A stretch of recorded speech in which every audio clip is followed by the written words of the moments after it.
Et salut à toi, c'est Paul. Aujourd'hui, on se retrouve pour une toute nouvelle vidéo. Dans cette vidéo, je vais te parler des différents pots que tu peux utiliser. Donc, premièrement, j'ai fait un petit post sur le groupe Facebook pour savoir ce que les différentes personnes en pensaient. Et donc, j'en ai retenu que les personnes ont une expérience tout à fait différente de moi. Donc, vu qu'il y a des personnes qui en avaient construit eux-mêmes, d'autres qui en avaient en projet de le faire, d'en acheter eux-mêmes. Donc, j'ai vu le premier commentaire de quelqu'un qui en a acheté lui-même. Il a dit qu'il les utilisait et que ça fonctionnait très bien pour ses plantes, qu'elles se développaient très bien. Et c'est tout l'inverse de moi en fait, parce que moi j'ai utilisé des pots à réserve d'eau pour mes Nepenthes et les deux Nepenthes que j'ai mis dans ces pots à réserve d'eau sont mortes. Je ne sais pas pourquoi, peut-être parce que c'était un manque d'hygrométrie, un substrat mal adapté. Enfin, moi je pensais que c'était bon. J'ai mis la tourbe blonde, beaucoup de perlites et pas mal de tourbe blonde. Donc je ne sais pas, peut-être que c'était un manque de substrat ou quelque chose comme ça. Donc moi personnellement c'est des pots Riviera on appelle ça, donc j'ai utilisé ces pots et donc pour l'instant je n'utilise plus. Mais dans les commentaires de mon post, j'ai vu que les gens, eux, adoraient ces pots et qu'ils les notaient la meilleure note, même si c'était 10 sur 10. À mon grand étonnement, j'avoue que personnellement je n'ai pas eu la même expérience, j'ai une expérience plutôt négative sur ces pots. Et donc la personne m'a dit que lui, était très satisfait de ses pots et c'est la plupart des commentaires qui sont revenus, c'était ça, les pots sont très bien pour vous. Donc n'hésitez pas, si jamais vous avez d'autres avis par rapport à ces pots, à les mettre en bas de cette vidéo. Comme ça, voilà, je peux me permettre d'avoir d'autres avis, de pouvoir comparer avec le mien et voir ce qui n'est pas marché chez moi, tout simplement. Si jamais tu as des idées de pourquoi est-ce que ça n'a pas marché avec mes Nepenthes dans ce pot, n'hésite pas à me le dire en commentaire.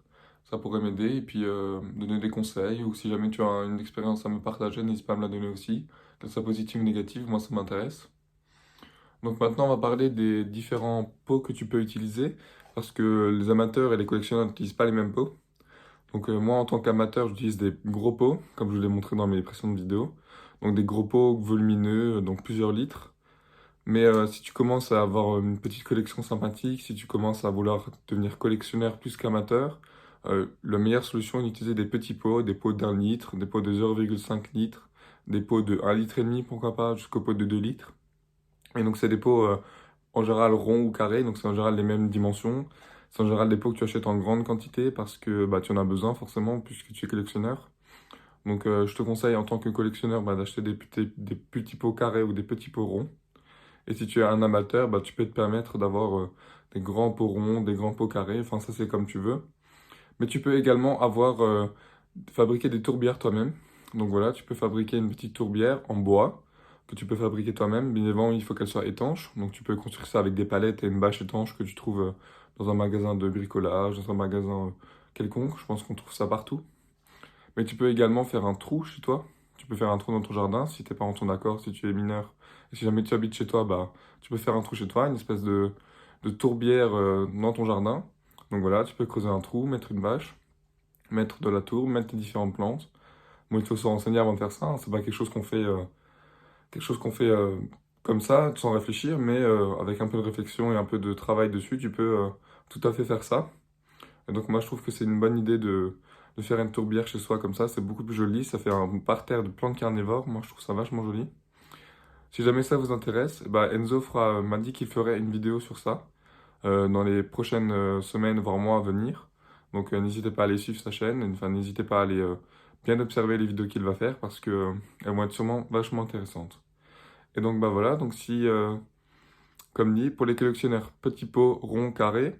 Et pour les amateurs, plutôt des gros pots ou des pots carrés, des pots ronds, des pots rectangles. Peu importe la taille du pot, ça c'est peu importe parce que vous n'en avez pas beaucoup. En général, quand on est amateur, comme moi, j'ai beaucoup de pots ronds, carrés, etc. Mais des gros pots. Et si tu veux, tu peux aussi faire une tourbière en rectangle, en carré. Comme dans la vidéo de Enzo, lui il a fait une tourbière artificielle en rectangle. J'ai trouvé ça d'ailleurs magnifique. Moi, ça m'a beaucoup plu cette vidéo. Et donc, voilà. C'est la fin de cette vidéo. Si ta vidéo te l'a plu, n'hésite pas à t'abonner. Et puis à me dire ton avis en commentaire par rapport aux différents pots que tu utilises. Ça m'intéresse. C'était Paul pour la chaîne secondaire Les Dents de la Terre. On se retrouve la semaine prochaine, dimanche. Ciao, ciao!